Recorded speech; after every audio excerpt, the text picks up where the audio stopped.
Hey Corona, I'm Frank. And I'm Andrew. And this is cdstv.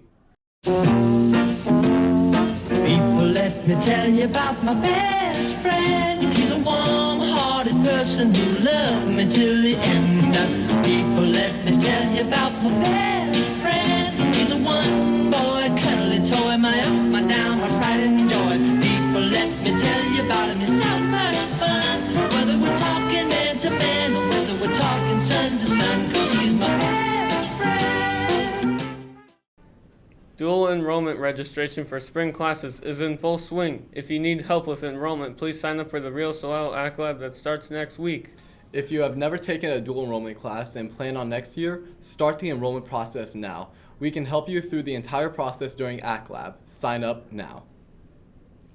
Guess what, Aztecs? Spring tryouts are in 1 week. Are your Register My Athlete documents complete? Best of luck with tryouts on Monday the 7th, athletes.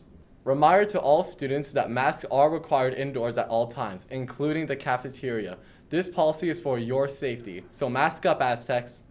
Are you interested in playing boys volleyball? Come participate in the open gym today after school from 3:15 to 4:45 p.m. in the small gym. No experience necessary, and bring a friend. Now for some cdstv original content.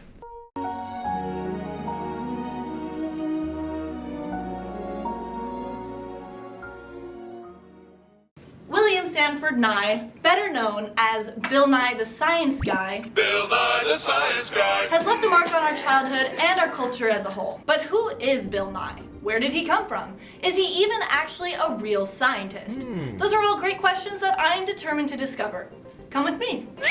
Little Billy was born in 1955 in Washington, D.C., to a mother who was a World War II codebreaker and a father who was a mechanic during the war who had spent 4 years in a Japanese internment camp. As you can guess, Bill's parents were hard workers, and so was he. He also shared his love for aviation with his father. That being said, he went to Cornell University, where he met his hero, Carl Sagan, and got a bachelor's in science in mechanical engineering. After college, he went to work in Seattle, Washington, where he worked for Boeing and invented the hydraulic resonance suppressor tube, and he had big dreams of becoming an astronaut. But he was rejected by NASA all 4 times he applied, so sorry, Bill. But he slowly started to realize he had a passion for comedy, and after winning a Steve Martin lookalike contest, he quit his job at Boeing after 10 years. He did pick up a few radio and television gigs before starting his own show that we have all come to know and love, Bill Nye the Science Guy, of course. The show ran for 5 years and was nominated for 23 Emmy Awards and won 19 of those, which is a lot, and I think we can all agree that the show was a huge success. Anyways, what is he up to now? Well, he did get to fulfill his dream of working with NASA, as he was a part of the team that worked on the Mars Exploration rover missions. He also became the vice president of the Planetary Society and advocated for planetary research and exploration. And now he's the organization's 2nd executive director. Is anyone out there actually still wondering if he's a real scientist? I mean, come on, look at him. And he's appeared on more and more television series as the topic of climate change becomes something he's even more passionate about. He even had a documentary made all about his experiences debating climate change and coming up with solutions. He also has a new show called Bill Nye Saves the World, where he talks about scientific topics like he used to, but it's in a much more adult-centric fashion. Well, that's our show. Thanks for watching, and I'll see you later, Aztecs.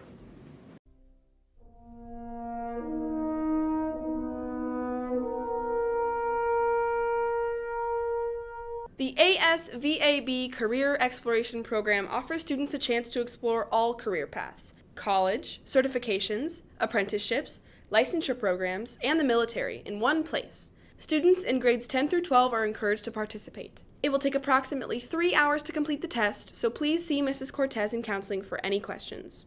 Are you stressed? Need a little zen during your day? Just a reminder that the mindfulness room is open Mondays, Wednesdays, and Fridays during the first half of 4th and 5th lunches. Everyone is welcome, and you do not need to sign up. Just show up to room C140 at the beginning of lunch. You'll have time left over to eat your lunch, so please, no food or drink in the mindfulness room. Contact Miss Pagano with any questions. Congratulations to the musicians who made it into the regional band, orchestra, and choir. There are 45 band students, 18 orchestra students, and 31 choir students selected to participate in the regional festival in February. This is the highest number of students accepted from each area out of any school in the region. Our Northern Arizona University representative will be here on Friday, February 4th from 10:30 a.m. to 11 a.m. in the counseling office. You can sign up on Naviance to attend. Hope to see our future lumberjacks there. Spring season of esports is starting soon. Esports meets every Tuesday, Wednesday, and Thursday from 2:30 to 3:45 in room E52. Now it's time for your weekend weather forecast. You can go now. I'm fine. Wait, would you like some help with the weather from some friends? Well, I've been doing fine Shut with up, the weather. Frank. On Friday will be a high of 72 and a low of 44. On Saturday, it's going to be a high of 73 and a low of 44.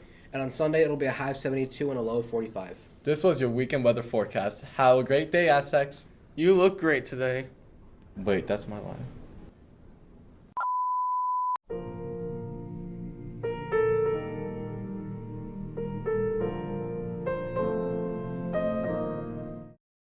Afghanistan is currently suffering one of the worst economic collapses that the world has ever seen. By the end of this month, it is expected that 95% of the population will be at risk for malnourishment because the people are unable to afford food. How did it get this bad, and what is being done to try and stop it? Before the US withdrew from Afghanistan in August of last year, Afghanistan's economy relied heavily on foreign aid, which made up 45% of the country's GDP and 75% of the government's budget. When the Taliban took over after US troops left, most of these aid programs stopped due to sanctions that the US had against the Taliban, sending the economy into a freefall. People desperately trying to get money have completely drained the banks, and the price of food has risen so high that most people cannot afford to eat. This has led to both the Taliban and the people of Afghanistan asking for aid. The previous government in Afghanistan had bank accounts with the US that held almost $9.5 billion. But because the US has sanctions against the Taliban and does not recognize it as the government of Afghanistan, the Taliban has not had access to the money.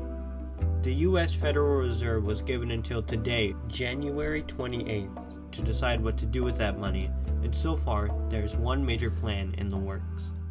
Giving money directly to the Taliban is out of the question because there are very few ways to ensure that the Taliban would actually put the money back into the economy. The plan being discussed by the Reserve is to give money to humanitarian groups working directly with Afghan citizens to guarantee that people are being supported, as well as resuming many aid programs that were frozen during the Taliban takeover. However, this would not be a permanent solution because Afghanistan would still not be generating much money for itself. For many months now, essential workers in Afghanistan have gone unpaid because of the lack of money, and aid won't be able to pay for those jobs forever. Either way, the decision made by the Federal Reserve today may determine the future of Afghanistan, and whether it will be able to recover from this economic crisis, or if the country will fall into an unrecoverable state.